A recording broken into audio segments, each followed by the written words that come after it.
И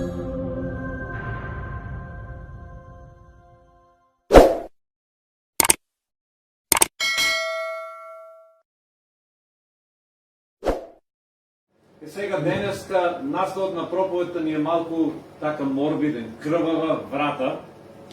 Се мислев каков наслов да ставам, решив, сакам да ставам провокативни наслови. Наслови кои што ќе го прочитате по некаков начин ќе ви го скренат вниманието. И пред да навлеземе во темата што значи крвавата врата и зошто ќе зборуваме на таа тема, да се подсетиме до сега што е оно што зборувавме и што се случуваше. За животот на Мојсе почнавме од книга Излез, од прва глава, каде што се зборуваше за тоа дека еврејскиот народ кој што замине во Египет станаа робови. И таму дојде фараон кој што не го познаваше Јосип и ги пороби, но Бог испратил ослободител Мојсе. Мојсе кој што најнапред сакаше со своји сили да го ослободи народот, уби египтјанец, па мораше да бега, и потоа Бог го повика од Мидијамската земја и му кажа: врати се назад кај фараонот и кажи дека Бог порачува: пушти го мојот народ. Мојсе отиде заедно со неговиот брат, отиде пред фараонот, но фараонот не сакаше да слуша. И тогаш Бог кажа дека ќе пушти 10 казни врз Египет, 10 зла. Може за нив да читате некаде од 7 до 11 глава. Се опфатени сите тие 10 казни. Ние само ќе ги погледнеме. Еве кои се тие 10 казни. На почеток Нил и водите беа претворени во крв. Жабите потоа го преплавија целиот Египет. Третата казна беше наезда од вошки и болви. Потоа четвртата рој од инсекти и бубачки. Па имаме помор на домашните животни, гнојни чиреви по кожата. Интересно, сите овие казни, ако читате, ќе видите дека ги опфатија само египтјаните, кај евреите ги немаше. Во земјата Гешен, каде што беа тие во таа населба, да кажеме, ги немаше. Имаме потоа врнеш од тежок град и молни, инвазија од скакулци, помрачување и последната, 10-та е смртта на првородените, кој што е поврзана и со оно што ќе го зборуваме вечер. Тоа беше всушност последната вечер пред конечно фараонот да попушти и да ги пушти евреите. Овие 10 казни се поврзани по некаков начин со египетските божества. И затоа Бог, ударајќи на овие нешта или покажувајќи казни врз овие, преку овие работи, тој покажа на египјаните дека нивните божества се ништо и дека Јахве е единствениот Бог и дека тој има власт над се. Бидејќи египјаните го обожаваа Нил како Бог. Има Бог кој што беше Бог на жабите. Има богови кои што ги сметаа како богови над инсектите. И сите овие работи тие сметаа дека додека им се клањат над нив, ќе имат контрола над нив. Но Бог, испраќајќи ги овие казни на некој начин, како да им се посмеваше: каде се сега вашите богови на кои што им се клањат. И еве, нема да се задржуваме повеќе на овие 10 казни, ќе преидеме на последната или последната вечер. Последната вечер, кога Бог кажа дека ќе бидат казнети правородените, тој истовремено им даде на евреите заповед таа вечер што треба да направат за да тие да бидат заштитени. Тој му кажа на Мојсе дека таа вечер ќе поминува ангелот на смртта и секое правородено дете или секое правородено машко таа вечер ќе умре. Но вели, вие, за да не ја искусите таа казна, треба да направите нешто. И тоа што требаше да го направат е познато кај еврејскиот народ под името или празникот Пасха. И го читаме, затоа читаме во Исход 12 глава. Интересно, кога читаме за Пасхата, не знам колку од вас успеавте дома да ја прочитате оваа глава 12, ќе видите дека оваа 12 глава е полна со символика. Толку е богата со символика и во таа символика, ако малце се сосредочите, не е можно да не го препознаете Христос. Бидејќи на Пасхата Бог бараше од евреите да најдат некакво живинче, јагне, да го заколат јагнето, да ја земат крвта од јагнето и со таа крв да ги попрскаат или да ги одбележат вратите. И кога го гледаме ова нешто, кога го анализираме, сваќаме дека во ова нешто Бог сакаше да ги научи на нешто евреите. Она што Пасхата беше за евреите, тоа е за нас денеска Господовата вечера. Што правиме ние на Господовата вечера? Ние се присетуваме на Христовата жртва, но се присетуваме преку символи. Ние взимаме вино и леб, и за лебот велиме ова е телото Христово, за виното велиме ова е крвта Христова, кое што, нели, тоа е пролеа за нас. И ние гледаме на минатото на она што Христос го направи преку овој чин. Но евреите гледа обратно. На евреите им беше дадена Пасхата за да гледат кон иднината на она што Христос ќе го направи за нив и за целото човештво. И затоа Пасхата беше за нив многу важна. За евреите Пасхата како празник е толку важна, што нивната календарска година, нивната религиозна година започнува токму од овој месец. Започнува со овој празник. Првиот месец кај евреите е Нисан и започнува некаде во март-април со Пасхата. Пасхата за нив е нешто како што кај нас би било Великден. Толку е важен празник. Во превод Пасха значи да те одмине или да те заобиколи нешто. Значи одминување. И ние ќе погледнеме сега, ќе навлеземе во метафорите, во символиката на овој празник и ќе видиме дека всушност преку секој еден детал што Бог им го порача на евреите, тој имаше одредена порака да им испрати. Преку секој еден детал има одредена символика во која што ако малку размислиме ќе го препознаеме Христос. Всушност Христос, ако сакаме да бидеме искрени, е централната тема на целата Библија. И Христос можеме да го препознаеме во многу настани, во многу нешта, во многу символики и во Стариот и во Новиот Завет. Подоцна, кога ќе се движиме низ книгата Извест, ќе зборуваме за шаторот или скинијата, ќе видиме дека и таму во многу символики е сокриен Христос. Затоа, еве ајде да почнеме со Пасхата и да видиме што можеме да научиме. Ако читаме на почеток, ќе прочитаме дека Бог побара од евреите да најдат некакво живинче, некакво јагне, таа вечер, и рече, земете го јагнето, но јагнето што ќе го отперете мора да биде без недостаток и да биде машко. Што мислите, зошто беа важни овие две нешта, два елемента? Да биде машко и да биде без недостаток. Исус беше машко и затоа јагнето требаше да биде машко. И исто така Исус како че совршен, без недостаток. Кога читаме дека јагнето треба да е без недостаток, најчесто тоа алудира дека не треба да има некаков греф. Ако читаме за Исус, кога Јован Крстител го виде Исус како доаѓа да се крсти, во Јован 1 глава 29 стих вели: еве го Божјото јагне кое што ги зема гревовите на овој свет. Гледате, не случајно Јован Крстител, кога го види Исус, во него го препозна Божјото јагне. Од каде му таа идеја на Јован Крстител да го нарече Исус Божјото јагне? Токму од тука. Јован Крстител беше евреин. Како евреин, веројатно секоја година ја одбележувал Пасха. Секоја година бил запознает дека евреите зимаат едно јагне и тоа јагне го жртвуваат. И затоа, препознавајќи го во ова јагне, препознавајќи го Исус, тој рече, еве го Божјото јагне. Тоа е вистинското јагне кое што доаѓа безгрешно, без недостаток, без мана и доаѓа да го даде, да го положи својот живот за нас.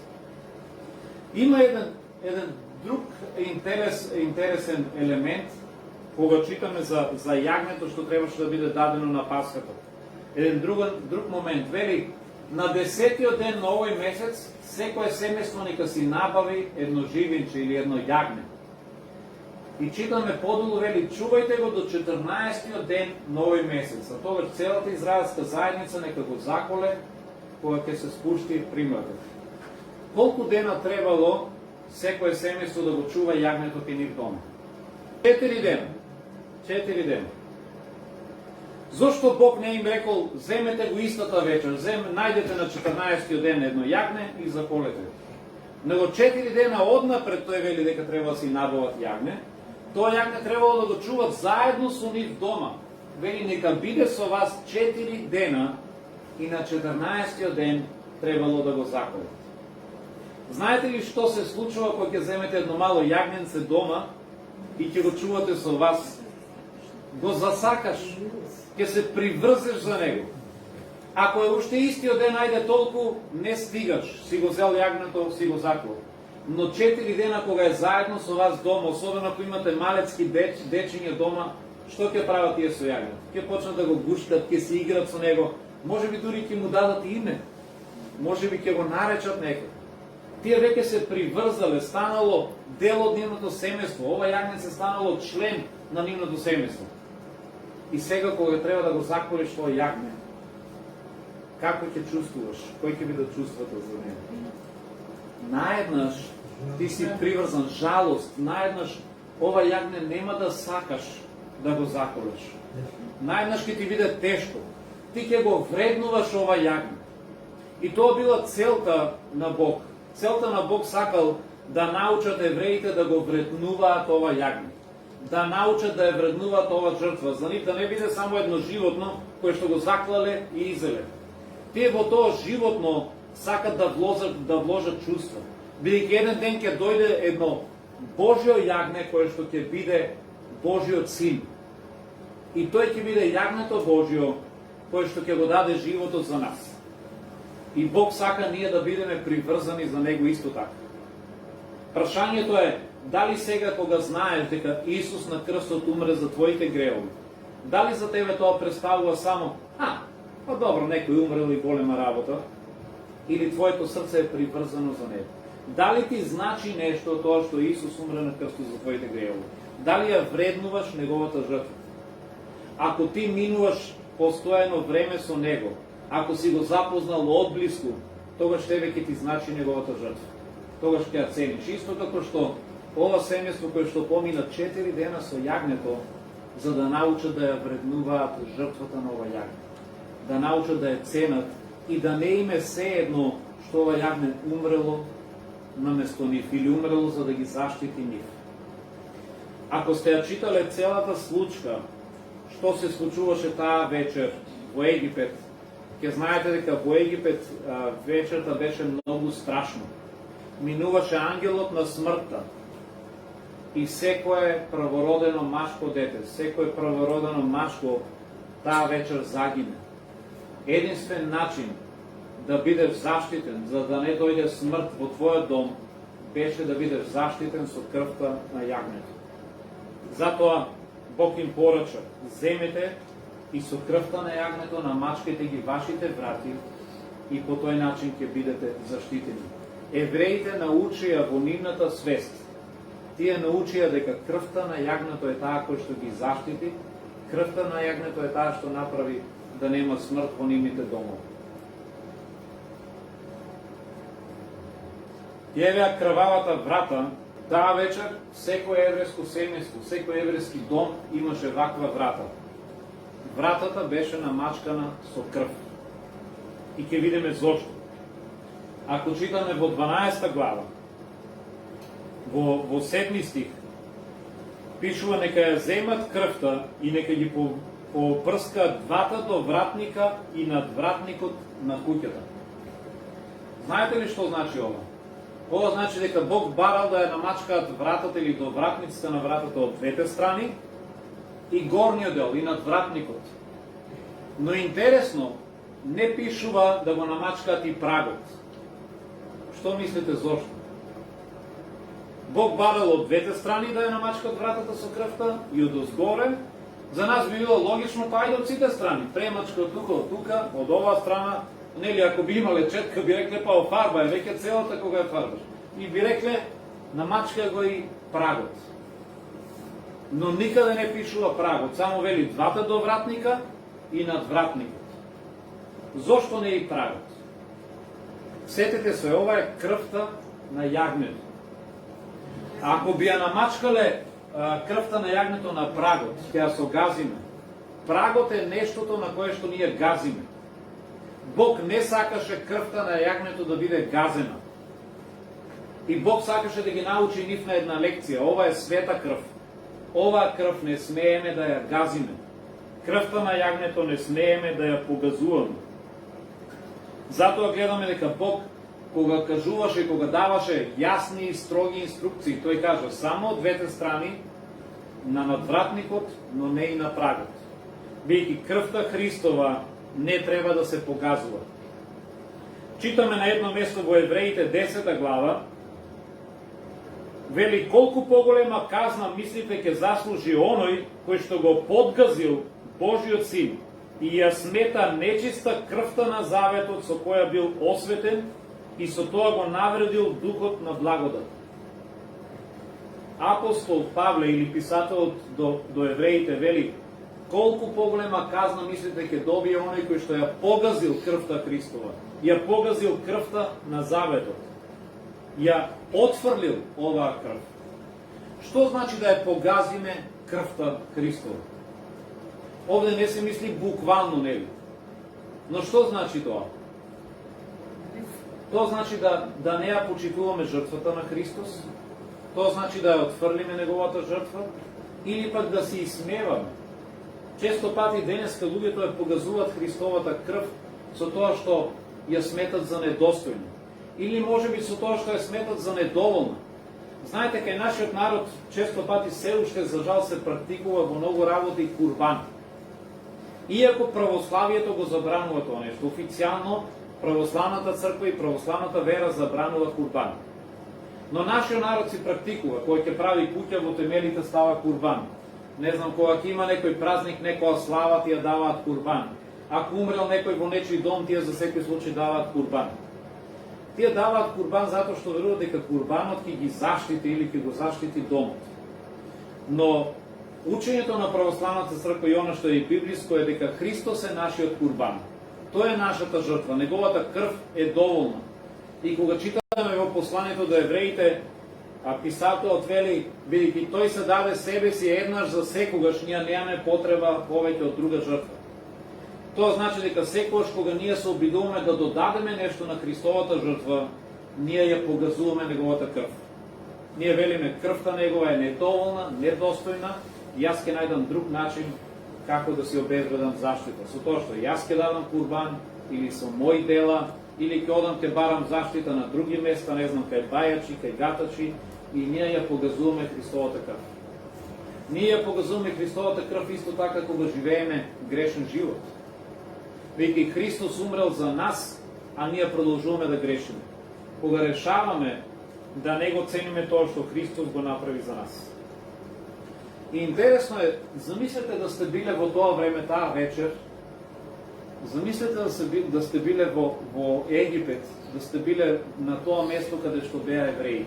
Се шетате низ улиците и како ќе познаете која куќа е еврејска, а која куќа е на египјаните? Како таа вечер сте можеле да познаете?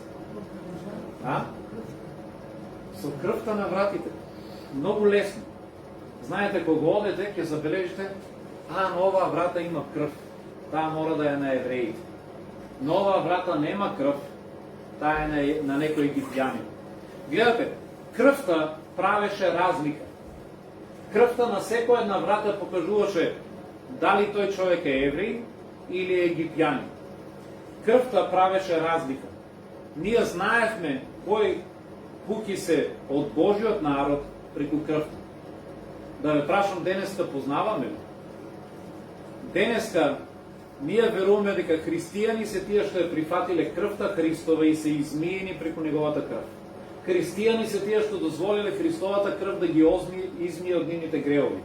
Но луѓето денеска кога минуваат, можат ли да забележат која куќа е христијанска, а која не е?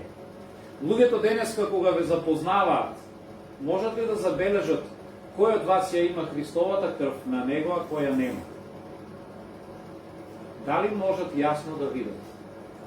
Бидејќи тоа е целта. Знаете, во тоа време беше многу лесно да ја видиш разликата, бидејќи беше физички видливо. крвта беше физички намачкана. Денеска не е намачкана физички на нашите куќи, но би требало секој еден човек да познае дали во тој дом крвта Христова е прифатена.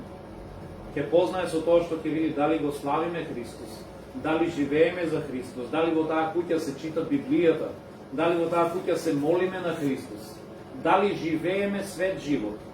И по тоа ќе познаат луѓето денеска. Денеска луѓето нема да видат крв на вратата, но тие треба да ја видат крвта во вашиот живот. Тие треба да видат дека крвта го измила вашето срце и дека сега живеете поинаков живот. Ако Христос навистина е присутен кај вас, тогаш тие ќе можат да видат дека вашиот живот е променет. Затоа е важно ние и денеска да покажеме дека ние сме вратата на која што ја има крвта Христова. Има еден друг детал, реков дека оваа глава е полна со детали и не случајно било кој од овие детали е даден. Ако читаме начинот по кој што се попрскуваше крвта, читаме подолу во стих 22 вели земете китка Исоп, во некои преводи стои босилук, но во оригиналот е Исоп, еве како изгледа Исопот. Натопете ја крвта вели што е во земјен сад и попрскајте ги со крвта над вратниците. Значи Бог им барал специјално какво растение, рекол земете Исоп, со Исоп натопете во садот со крв и тогаш со Исопот служејќи се со него како со четка намачкате ги вратите. Зошто Исоп? Исоп, од каде и да читате во Библијата, ќе видите дека секогаш бил поврзан со очистување и со простување. Така да кај евреите Исопот станал символ за очистено срце, символ за прошка. Не знам дали ќе се сетете, но Псалм 51, 7 стих, Давид запишал едни зборови. И овие зборови тој ги пишува веднаш откако направил греф, откако извршил прељуба со Бетшеба или Вирсавеа. Тој се залюбил во друга жена, отишол и спија со неа и извршил греф. Потоа станал свесен за својот греф и доаѓа пред Бога и бара прошка. И слушнете кој зборови ги кажува. Вели, Боже, пороси ме со Исоп и ќе бидам чист, изми ме и ќе бидам побел и од снег. Зошто Давид овде го спомнува Исопот? Дали Исопот навистина има моќ да очистува? Не. Но Давид овде ја сватил символиката. Кога Давид вели, Господе, пороси ме со Исоп и ќе бидам чист, моето срце ќе биде чисто, Давид сака да каже, Господе, покри ме со Твојата милост. Господе, допри ме со Твојата прошка. Ти очисти ме, ти си мојот Исоп. Исоп подсекуваш подсетува на очистување, на прошка. Можеме да го видиме тоа нешто исто така кога зборуваме за Христовата крв. Многу јасно ни кажуваат и Петар и Павле дека сушност таа е онаа која што очистува. Во прво Петро вели, знаете дека бевте откупени не со сребреници и златници, туку со скъпоценната крв на Христос, кој што е безгрешното совршено Божјо јагне. И во Евреите вели, неговата Христовата крв ја очистува нашата совест. Христовата крв е нашиот Исоп. И кога овде Бог вели, земете Исоп и со Исоп крвта ја намачкајте на вратите, Бог сака да каже, оваа крв со која што вашите врати се намачкани, ќе биде крвта со која што вашите греови ќе бидат очистени. Оваа крв символизира на тоа дека Бог таа вечер, сушност не само што ги заштити, него таа вечер Бог ги очисти од гревовите. И тоа подсетува на Христовата крв, која што е единствена што очистува од гревот. Затоа Исопот овде има многу силна символична улога. Сега, стигаме и до еден друг дел. Ако продолжиме да читаме, ќе видиме дека во Изнес 12 глава, 8 и 9 стих, Бог овде дава други многу строги инструкции за тоа како да се приготви јагнето.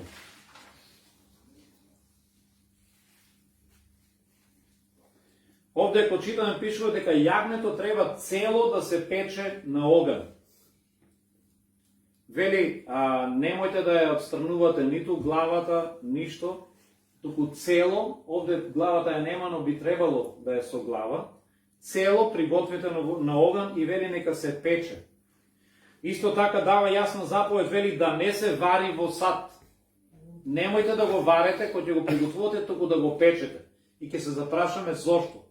Зошто јагнето требаше да се пече, а да не се варе? Па што има разлика? Кој како сака, нека си го приготви, нели? Еве ти го месото, ни те кажеме, сготви си го дома, па сакаш варено, сакаш печено, важно да се изеде. Но и во ова има символика. Затоа е важна причината. Ако беше варено во сад, тогаш немаше да може да биде раснато по ваков начин. Ние кога велиме да се пече јагне, ние во главата како си го замислуваме јагнето? Си го замислуваме наражен и се врте, нели? Се велиме убаво наражен, вака и си го вртеш. Но знаете, во тоа време евреите не го печеле на ражен. Кога евреите печеле јагне, тие го поставувале на два стапа, по ваков начин. Го раснувале, едниот стап вертикално по неговото тело, а другиот стап поминувал горе и се закачувале двете нози на јагнето и по тој начин јагне се навалувал стапот над жарот и така било печено јагнето, без да се врти на ражен. И погледнете, кога така јагнето ќе се стави да се пече, препознавате ли нешто? Погледнете. Да. Ја препознавате ли символиката, дури и во ова нешто? Кога Бог им кажал јагнето да го печете, поставено на став, така нека биде поставено, евреите секогаш кога приготвувале јагне за Пасха, тие најнапред морале да го раснат јагнето на крст. Тие несвесно правеле крст, зимале еден долг стап и зимале еден друг стап, го раснувале јагнето и така го ставале за да се пече. И тоа било причината зошто се барало јагнето да биде печено, а не да биде варено. Исто така, кога читаме во 12 глава, 46 стих, се барало кога се приготвува јагнето и кога се јади, веле јагнето да го јадете цело, да не го кршите, од јагнето да не кршите ниту една коска. Често пати кога ние ќе приготвиме некое цело живинче, дали тоа ќе е јагне или прасе, нели што знаеме да кажеме, откако ќе се испече на ражен, го вадим, велиме, дај сега крши копано тука, влечеме копан, кршеме, па кршеш друг копан, па зимаш, јадеш. Не, Бог барал цело, да не смее да се скрши ниту една коска. Знаете ли зошто? И во ова има символика. Ова повторно го пресликува нашиот Господ Исус Христос, кој што беше раснат на крстот. Не знам дали сте внимавале кога читате на текстот кога што Исус беше раснат. Во Јован 19 глава, кога читаме од 32 до 36 стих, вели кога дојдоа војниците, таму заедно со Исус беа раснати и други двајца разбойници. Вели, им ги скршија коските, им ги скршија нозите, бидејќи се уште беа живи за повргу да умрат. Знаете ли зошто го правеа тоа нешто? Бидејќи тие разбойниците и секој што беше раснат со нивните нози долу се подигаа и се придржуваа за да останат живи. Но кога ќе им ги скршите нозите долу, тие виснуваат надоле и се загушуваат и умираат. И затоа војниците, знаејќи го тоа нешто, тие решија да им ги скршат нозете на двајцата разбойници, за тие да виснат надолу, да се задушат и да умрат. Но вели, кога дојдоа до Исус, видоа дека тој е веќе мртов, па не му ги скршија нозете. И ако читаме понатаму, вели, а ова се случи за да се исполни писмото. Нито една од неговите коски нема да биде скршена. Гледате, и во ова нешто имаме исполнување на писмото. Нито една коска на Исус нема да биде скршена, иако беше една честа пракса, оние што се раснати да им ги кршат коските. Но на Исус коските останаа цели. И токму затоа, кога читаме за јагнето, кога Бог кажа пригответе јагне, кај израелците тој кажа немојте да му ги кршите костите. Бидејќи тоа ќе стане символ на Божјото јагне, кој што утре ќе биде распнато за нас. Понатаму читаме други детали за ова јагне. Читаме дека јагнето кое што ќе биде испечено на оган треба да биде во истата ног да биде приготвено заедно со бесквасен леп и со горчливо зеле. И ова се некои од условите кои што се бараше од евреите како да го приготват или како да го јагат јагнето. До сега зборувавме за тоа дека јагнето е тоа кое што ги заштити или ги искупи евреите. Јагнето е она кое што обезбеди евреите да бидат таа ног безбедни и никој да не умре. Јагнето беше нивниот заштитник. Неговата крв ги спаси од смртта таа вечер. Но имаше услови. Кои беа условите што требаше да ги исполнат евреите? Еви тука може да видите, ако јагнето било помало, повторно било поставувано по сличен начин, и овде можеме да го видиме крстот.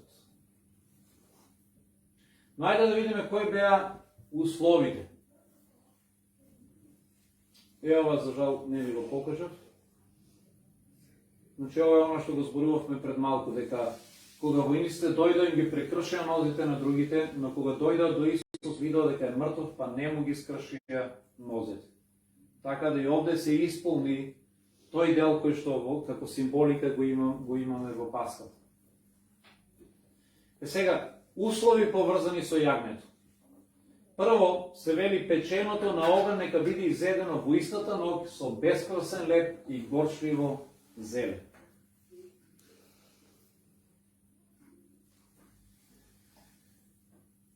Вели нека биде изедено со бесквасен леп.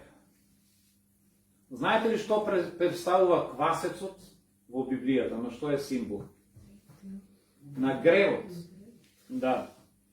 Квасецот во Библијата често пати се поврзува со гревот. Знаете, Исус кога разговараше со учениците негови на едно место им рече: пазете се од фарисејскиот квасец. И тие се чудат, каков квасец, за каков квасец зборува Исус. Но Исус зборуваше за гревот на фарисеите, кој што беше лицемерие. Тој беше еден вид грев и тој им рече: пазете се да не бидете како нив. Тие живеат во грев, пазете се од фарисејскиот квасец. И гледаме дека овде под квасец Исус мислеше на грев.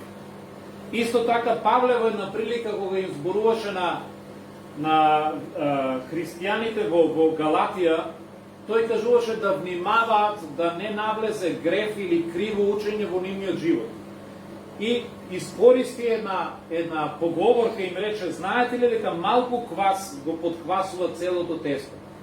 Но овде Павле не ги учеше нив на правење на леп, него сакаше символично да им каже дека и малку ако дозволиме грев во нашиот живот, тој грев знае да расте во нас и да го запоседне нашиот живот.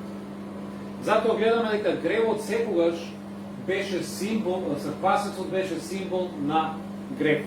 И овде кога на евреите им велеше Бог дека јагнето треба да го приготват и да го јадат со бесквасен леп, без квасец, пораката беше дека Христос треба да се прими без грев во нашиот живот. Со други зборови, кога ќе го примиш Христос во твојот живот, треба да си подготвен да му кажеш не на гревот, да го очистиш твојот живот од гревот. Ние сами немаме сила да се ослободиме од гревот, но треба да сме подготвени дека во нашиот живот не може да живее и јагнето Божјо и гревот. Во нашиот живот, во нашиот дом не може да бидат присутни и двете. Ако дозволиме во нашиот дом да живее јагнето Божјо, тогаш гревот мора да си замине. Мора да кажеме: Господе, помогни ни да се ослободиме од гревот. Евреите, кога се подготвуваат за овој празник за Пасхата, имаат една интересна традиција. Тие се должни нивниот дом да го очистат од секаков квасец. На тој ден не смее да има квасец во нивниот дом. Се што е со квасец, било каков леп што е направен со квасец, колачи, било што, се треба да очистат од нивниот дом, да останат.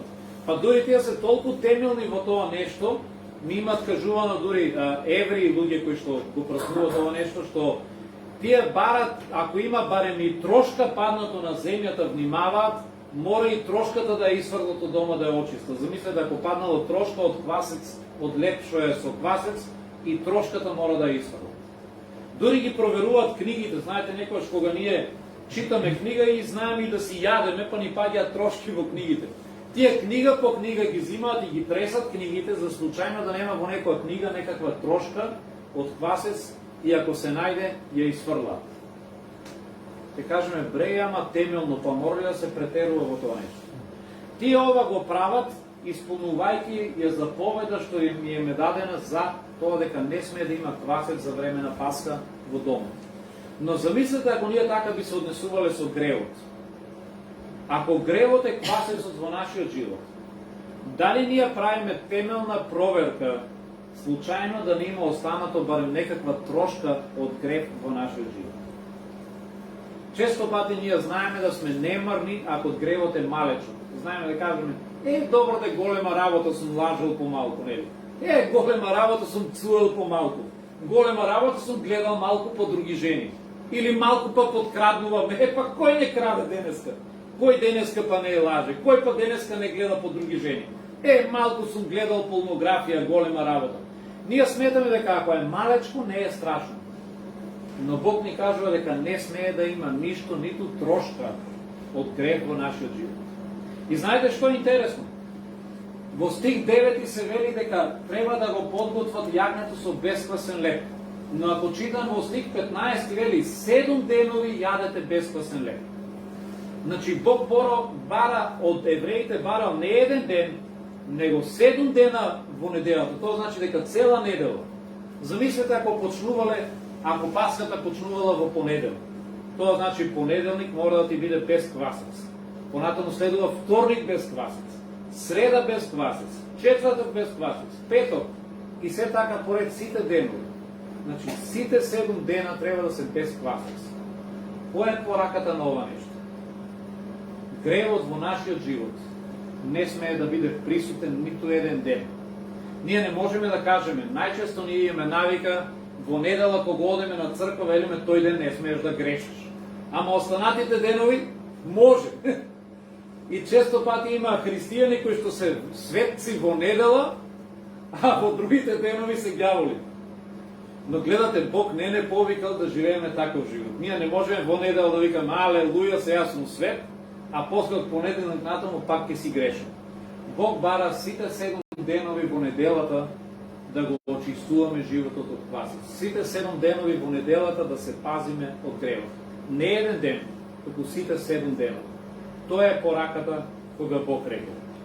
Сега, зошто горчливо зеле или горчливи трефки? Горчливите трефки, ако читате, биле секогаш да се подсетуваат евреите колку нивниот живот беше горчлив за време на робството во Египет.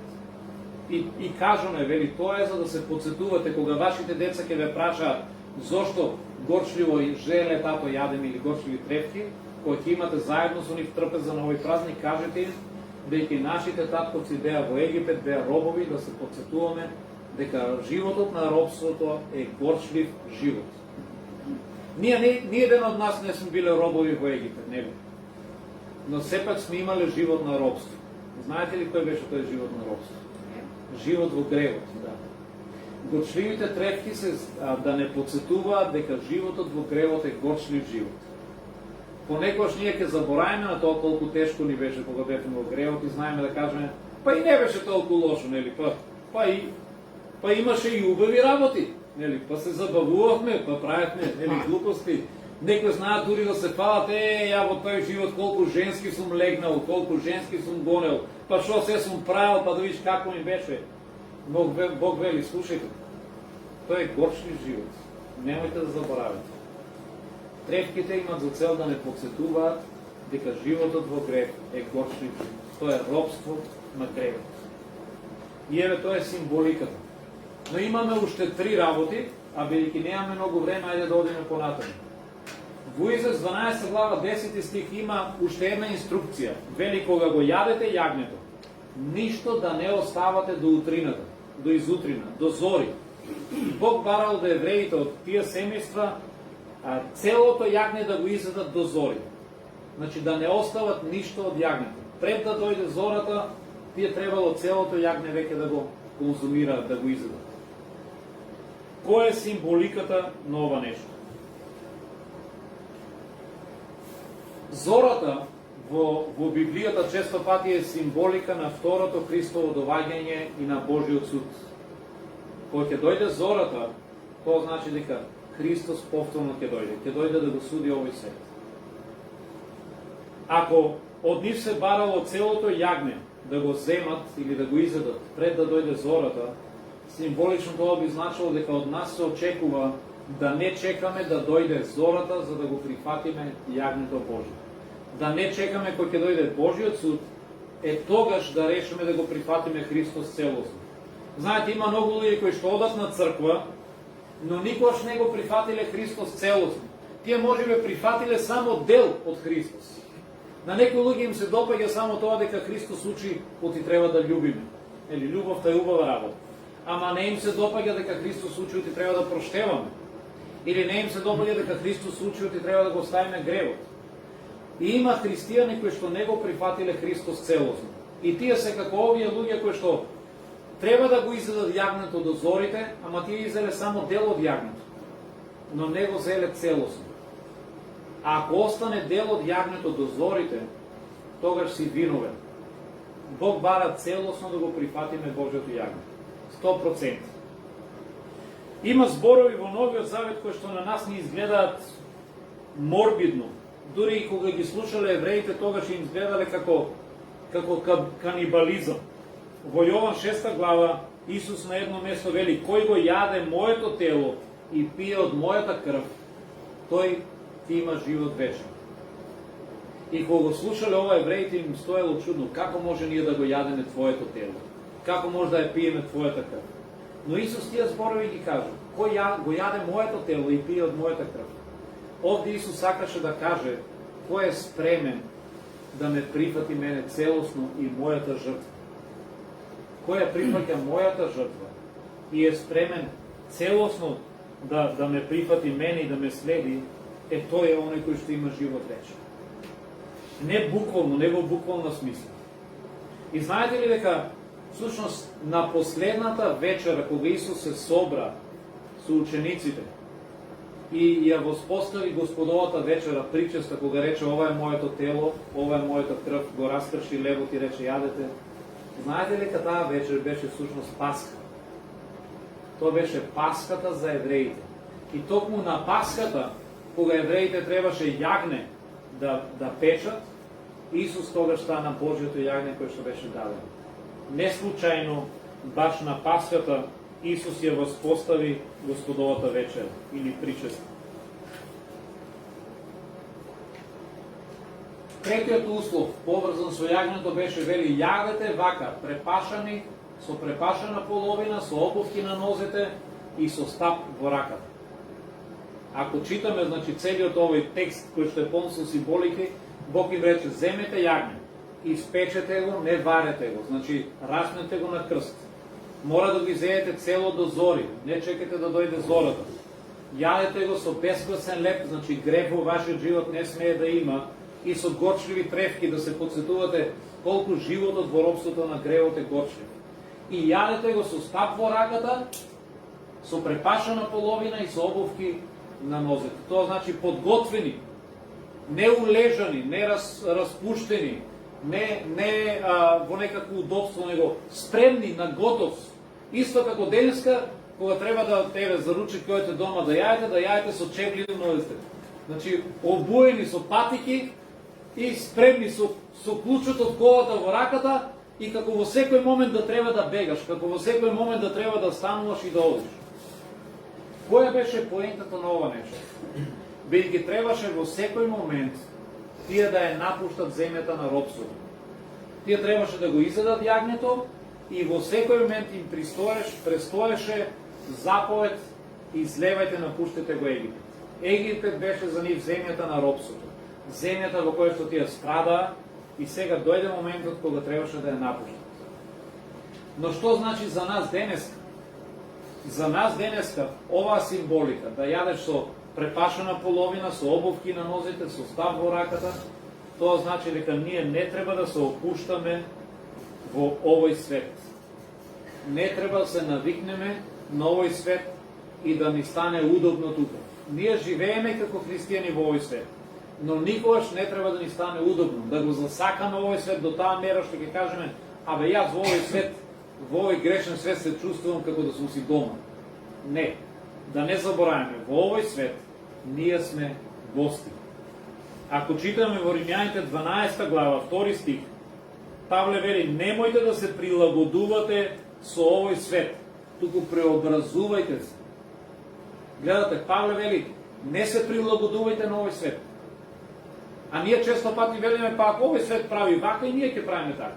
Во овој свет, ако луѓето си спијат, дечко и девојка пред брак и си имат секс, па и ние така ќе правиме. Ако во овој свет луѓето крадат, па и ние ќе крадеме. Во овој свет манипулираат, па и ние ќе манипулираме. Не се сообразувајте, вели Павле, со овој свет. Нека не ви стане удобен. Во Евреите 11 глава, писателот, зборувајќи за некои херои на верата, зборувајќи за Аврам, за Мојсе и за други луѓе, слушнете што вели. Вели, сите овие луѓе рече, признаа дека се само странци и привремени жители на земјата. А луѓе што така зборуваат, покажуваат дека барат место што ќе им биде нивната татковина или вечна татковина. Гледате, писател до евреите кажува, сите овие луѓе претходно што веруваа во Бог, тие препознаа дека земјата не е нивен траен дом, дека тие се само гости, а нивниот траен дом, нивната вечна татковина е на небото. Затоа, кога јадеме со обувки на нозите и со став во раката, за нас тоа значи дека треба да не се прилагодуваме на овој свет. Треба да не се опуштаме и да живееме во овој свет како да е наш дом. И последното нешто, никој нека не излегува низ куќната врата до утрото. Значи, треба да го изедеме јагнето пред да дојде утрото, пред да дојде зората, но исто така да не излегуваме надвор пред да дојде зората. Рековме на што е символ зората? Утрото. Зората е денот на Божиот суд, денот на доаѓањето Христово. Ако се очекува од нас да бидеме заедно со јагнето, се до зората, тоа за нас значи денеска дека треба да останеме верни на Бог, се до доаѓањето на Божиот суд. Не е доволно само сега да го прифатам Христос и да поверувам, но од мене се очекува да му останам верен до крај. И тоа Исус го нагласуваше многу пати и во неговите параболи. Се сеќавате на една парабола каде што Исус зборуваше за господарот кој што заминал на пат и слугите кои што им дал задолжение. И вели еден од слугите рече, господарот мој ќе се забави, нема да дојде уште долго. И што почна да прави? Почна да јаде, да пие, да расфрла неговиот имот, да го упропастува. И вели, и неговиот господар дојде во час кога тој не го очекуваше. И тогаш го фрли во крајна темнина и беше казнет. Но вели, понатаму продолжува Исус, вели, и блажени се оние слуги, кои господарот ќе ги најде будни кога ќе си дојде.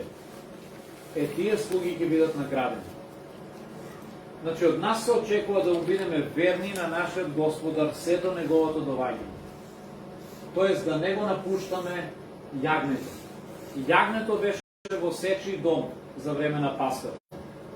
Да излезете надвор пред да дојде зората, тоа значи да го напуштете јагнето пред да дојде Христовиот суд. Да се откажете од Христос пред тој да дојде. Од нас се очекува да му бидеме верни на оние кои што на оној кој што го даде својот живот за нас. Ова е символиката на јагнето. Има уште многу, но немаме време, затоа ви велам, пробајте дома, читайте го текстот, ќе најдете многу символика. Овој текст е богат со символика кој што ни го открива Христос. И на крај стигаме до страшниот момент. Не можеме да не го, како да кажам, да не ни остави впечаток, да не го забележиме тој момент кога читаме во 29 и 30 стих, пишува дека кога минуваше ангелот на смрт, додека домовите на евреите беа заштитени од крвта на јагнето, во домовите на египјаните се случуваше страшно нешто. Читаме, вели, страшен лелек се разнесен из Египет. Немаше куќа во која што не лежеше мртовец. Јас не би сакал да сум во кожата на било кој египјанин таа вечер. Може да замислите, од една страна, домовите на евреите имаше мир, никој не почина, но од другата страна, во домовите на египјаните имаше врисоци. Врисоци, во секој дом имаше мртво тело. Во секој дом имаше починато машко дете, па дури и возрастно. Сега да ве прашам, ако бевте во Египет, во кој дом ќе предпочитавте да бидете? Во кој дом ќе сакавте да сте? Дали ќе сакавте да сте во куќа на некој египјанец или во куќа на некој евреј? Во обележаната врата, нели? Но знаете што? Египјаните мислеа дека тие се во привилегирана состојба. Египјаните веројатно таа вечер да им понудеше некој отидете во домот на евреи, никој немаше да сака. Веќе за нив евреите беа робови. За нив беше понижување да бидат со евреите. Кој ја? Јас сум египјанин. Јас не одам во дом на евреи. И тие сметаа дека тие се во подобра состојба затоа што се египјани. Тие се, нели, царската лоза. Тие се египјаните.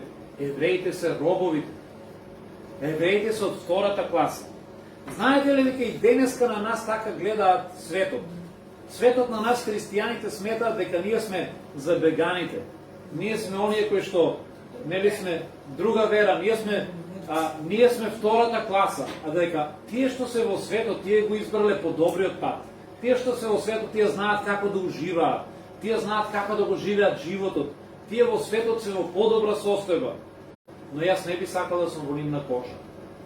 Затоа што тие што се во светот се домовите на египјаните. Тие се домовите на египјаните. И кога ќе помине ангелот на смртта, што мислите? Кој ќе доживее болка? Кој ќе дојде еден ден судот Божи? Кој дом ќе биде казнет? Јас не би сакал да сум во домот на египјаните. Може би тие мислат дека ние сме во една понезавидна состојба, но ние сме благословените затоа што на нашиот дом ја има крвта на јагнето. Да ве прашам, ако бевте тогаш таа вечер во Египет, ќе ја намачкавте ли вашата врата со крв? Или ќе си кажете, абе, кој знае? Па во што го зборат овие евреите, па кој знае дали истина, ќе минал некој ангел на смртта. Кој видел? Кој видел? Кај да знам дали тоа стварно ќе се случи? Дали ќе биде или нема да биде? Ќе ја намачкавте ли вратата со крвта, или ќе си речете, јас ќе останам со египјаните, не се глупирам? Денеска сме во иста состојба. Денеска Бог ти вели, ако сакаш да имаш мојата милост, мора твојот живот да го намачкаш со крвта на јагнето. Мора да ја прифатиш крвта на јагнето во твојот живот и да доживееш прошка и милост и заштита. Но некои луѓе во светот велат, а кој видел, кој знае, а од кај да знам дали ќе има стварно суд Божи? Абе, порно јас си бидам со другите да не се делам. Оти јас ако се намачкам со крвта на јагнето, па може да ми се смеат, па ќе кажат и овој станал христијанин, еве го и овој забегал, и овој почнал да верува. На која страна би бил ти? Дали би ја намачкал твојата врата со крвта на јагнето? Јас ќе ти кажам, немој да му завидуваш на овој свет. Немој да ја одбереш страната на светот. Еден ден, како што пише овде, лелек се разнесен из Египет. Еден ден ќе има страшен лелек во пеколот. Ќе има таков страшен лелек, што ушите ќе пиштат. Немој да мислиш дека ќе бидеш поштеден ако крвта на јагнето не е врз тебе. Немој да мислиш дека ти ќе бидеш помилуван само затоа што убаво изгледаш, или само затоа што, не знам, живееш во добар дом, или само затоа што дома си закачил некаков свет предмет, можеби си ставил дома икона или Библија или што знам. Ако крвта на јагнето не е врз тебе, ако не си го прифатил Христос за твој спасител, тогаш лелекот нема да те одмине и тебе. Затоа е важно да разбереме пораката на Паската. дека крвта на јагнето е единствената која што може да ни донесе спасение. Во Откровение 12 глава, последната книга од Библијата пишува: и тие го победија обвинителот заради крвта на јагнето. Дури ни израелците, немој да мислите дека беа спасени само заради тоа што си израелци. Да ве прашам, ако во домот на некој израелец таа вечер немаше крв на неговата врата, што мислите, дали ќе беше поштеден? Не. Можеше некој израелец да каже: па ја нема да мачкам, јас сум израелец, јас сум од Божиот народ, Бог ќе ме поштеде. Ти може да си сметаш дека си од Божиот народ, ама ако ја нема крвта на твојата врата, јас верувам дека и во тој дом ќе дојдеше смрт. Во домот на било кој израелец, ако немаше крв на вратата, ќе дојдеше смрт. Денеска многу луѓе во Македонија сметаат дека се Божи народ само затоа што се македонци. Па јас сум дел од Божиот народ, па ние сме Божи народ, па ние сме си христијани. Немој да мислиш дека ќе те спасе тоа што си македонец. Немој да мислиш дека ќе те спаси тоа што си роден во православно семејство. Без разлика дали си православен, дали си македонец, ако крвта на јагнето не е во твојот живот, ако не си го прифатил Христос за спасител, нема да бидеш поштеден. Затоа е важно да поверуваш во Христос и да го прифатиш како твој Господ и Спасител. Ништо друго не може да те спаси, ни тоа што си од македонско семејство, ни тоа што си од православно семејство, ни тоа што може би дедо ти е поп, нема ништо да те спаси ако не поверуваш во Исус Христос, не го прифатиш за спасител. Затоа е важно да знаеме дека крвта е на нашата врата, дека сме попрскани со крвта на јагнето. Еве тука завршувам денеска и може